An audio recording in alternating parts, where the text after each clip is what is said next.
Choose the solid extrusion object to model gutters, cornices, skirting boards, plinths, and much more.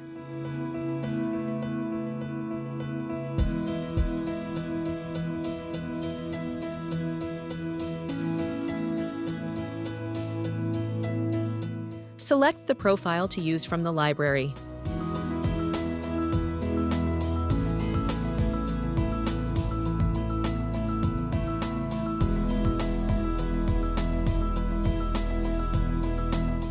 Draw the extrusion solid by points, choosing the alignment with the function keys.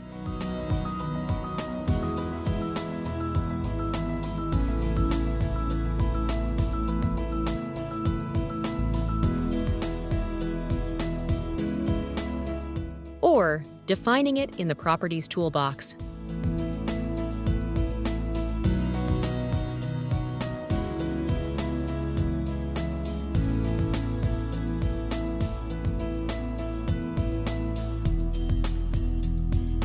Customize the extrusion using the options in the Edit menu.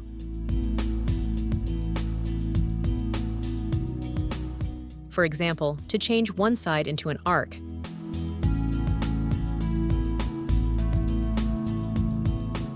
Or to create an offset along the perimeter.